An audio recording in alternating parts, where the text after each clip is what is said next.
정관병 선생의 6.25 참전수기 한국전쟁 이제 국민방위군 입대해가지고 그 참상을 소개한 다음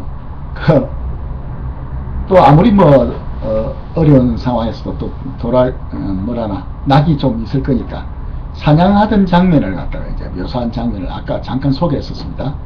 그럼 그 다음을 읽겠습니다. 나에게는 카빈 소총 한 자루 외에 낙동강을 넘어올 때 인민군 장교 시체에서 노획한 소련제 권총이 있었다. 이것을 사단본부에 내놓지 않고 항상 허리에 차고 다녔다. 총탄을 구할 수가 없어 멋으로 차고 다녔지만 아무도 총알이 없는 빈 권총인 줄 몰랐다. 대대장이 넌지시 그 권총을 줄 수 있는지 묻기도 했으나 나는 주지 않았다. 시간이 가면서 서서히 불만이 표면으로 올라오기 시작했다. 중대장과 교관의 입장에서 불평을 한다면 혼란이 일어날 것 같아 나는 가만히 있었다. 비리가 만연한다는 것을 누구나 다 느끼고 있었다. 나는 전쟁 속에 시달리고 있는 우리나라 정부가 무슨 돈으로 군대에 군인들에게 봉급을 주겠나 하는 생각만 하고 겉으로 드러내지 않았지만 노골적으로 불만을 털어놓는 사람들도 있었다. 군수물자가 대대까지 도달도 하기 전에 도중에서 분실되는 경우가 많다는 사실을 나는 한참 뒤에야 알게 되었다. 그전에는 일선 장병의 보급품 조달이 우선시되어서 후방에 있는 방위군 훈련소까지는 보급물자 도착이 늦어지는 줄만 알았다. 원래 육해공군 장병과 방위군 훈련병 모두에게 동등하게 나라에서 하루에 쌀 6컵씩의 똑같은 식량이 보급되게 되어 있었고 군 피복, 군화, 군목, 양말, 비누, 수건, 기타 소모품까지 모든 것이 육군과 방위군에게 동등하게 지급되게 되어 있었다. 침낭과 담요도 동등하게 지급되었어야 했다. 그러나 나중에는 방위군 훈련병들에게 처음에 지급되던 된장국이 사라지고 주먹밥을 소금에 찍어 먹어야 했다. 의약품은 고사하고 군복도 없이 버텨야 했다. 기관장교 및 교관에게 지급되는 봉급까지 가로챘다. 나는 방위군 임관 후에 한 번도 봉급을 받아본 기억이 없다. 참 해도 참 심했습니다. 군수물자를 이리저리 빼돌려 착복한 파렴치한 인간들은 천벌을 받아야 마땅하다. 훈련병들은 병들어 죽어가는데 방위군의 고위급 인사라는 작자들은 현실을 망각하고 후방지역 부산 뒷골목에서 술 퍼마시고 윤락 여성들과 놀아났다. 그들이 물서듯 뿌리고 다녔던 돈은 군수물자를 빼돌리고 착복해서 만든 것이었다. 나라를 지키기 위해 또 전쟁의 승리를 위해 필수적인 군수물자를 감히 시장에 헐값으로 팔아넘기고 군인들이 봉급까지 착복하여 흥청망청 물쓰듯 그 돈을 뿌리고 다녔다니 분통이 터지지 않을 수 없다.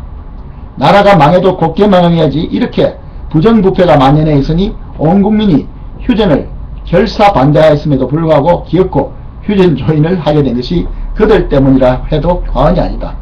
결국 반세기가 지난 지금에 와서도 세계 유일의 분단국으로 남게 된 것이다.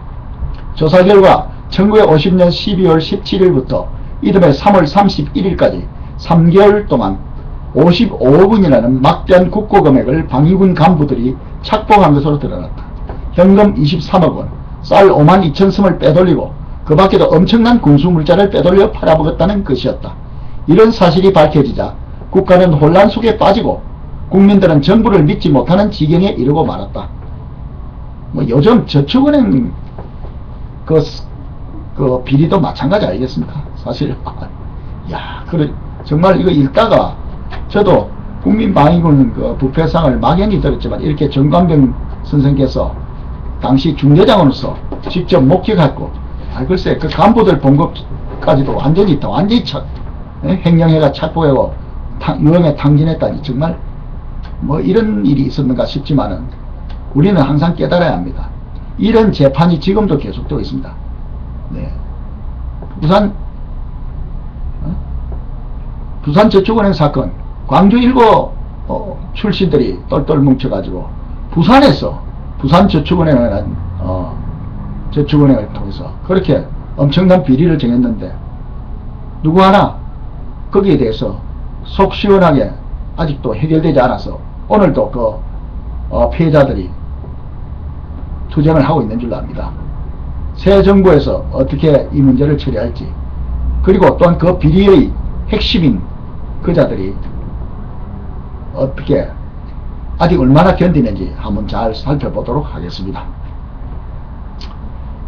이 이야기가 약간 옆으로 나갔습니다. 결국 1951년 4월 30일 국민방위군이 해체되었다. 7월 19일에는 중앙고등군법회의를 통해 일부 방위군 간부들에게 사형이 선고되었고, 8월 12일에 김윤근 방위군 사령관, 윤익큰 부사령관 이하 5명에 대한 사형이 총살형으로 집행되었다. 방위군이 해산되기 전 일부 방위군들이 도망을 쳐 부산거리를 헤매며 거지 떼처럼 몰려다녔다.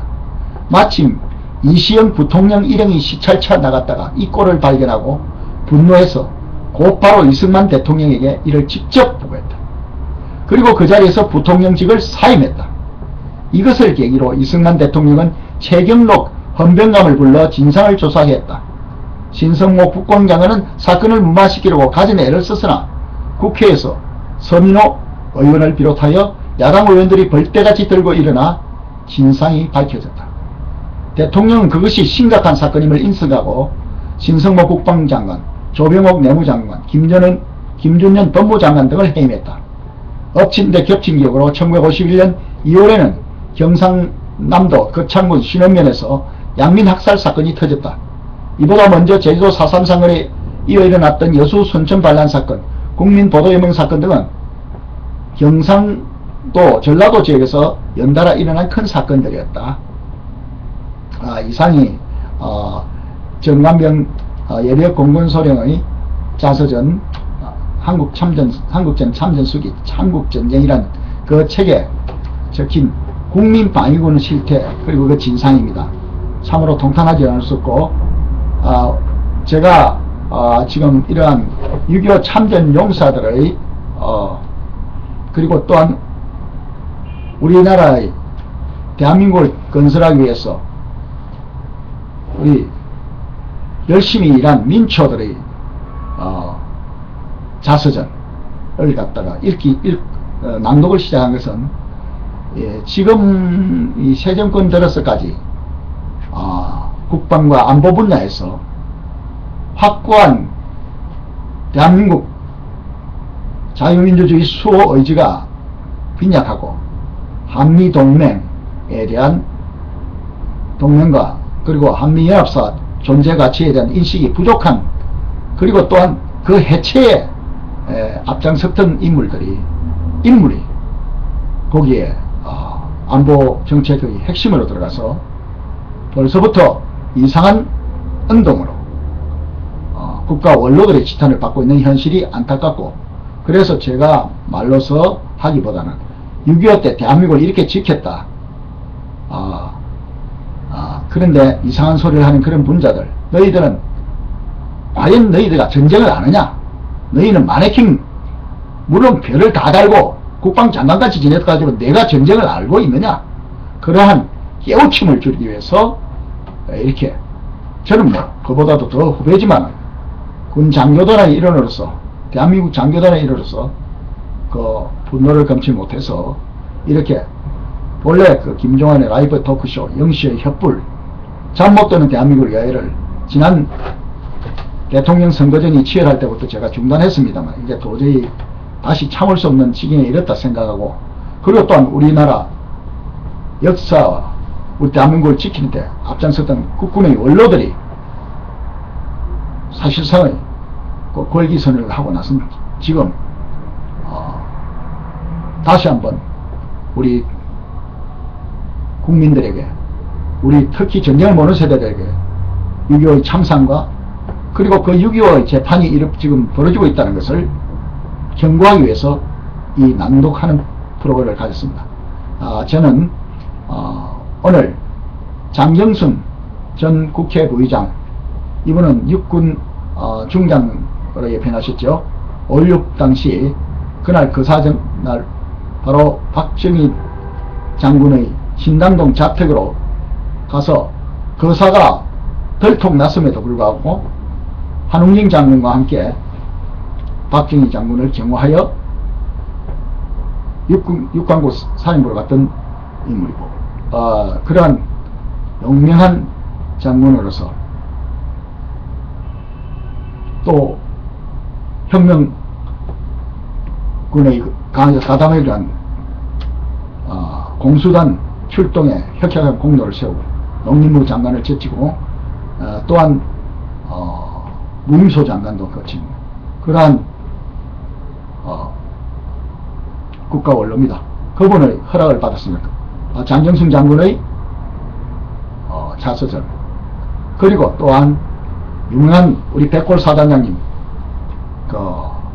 국군의 3사단 장병들을 향해서 불법 공격을 간 북계군 토치가를 향해서 전사단포를 집중시켜 30명이 넘는 북계군을 몰살시킴으로써 다시는 북계군으로 하여금 도발을 못하도록 재갈을 물린 박정인 예력 육군 중장님의 자서전 두 가지를 곧 다시 따로따로 읽어드리겠습니다.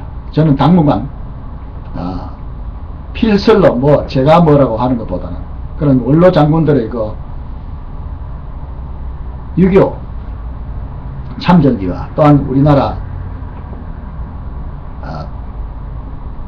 조국 건대화에 임하지 그 사항을 우리 조국 건대화가 그분들의 피와 땀과 정말 눈물로 이루어졌다는 것을 알려드리고 싶어서 이렇게 다시 낭독을 할 것을 예고해 드립니다.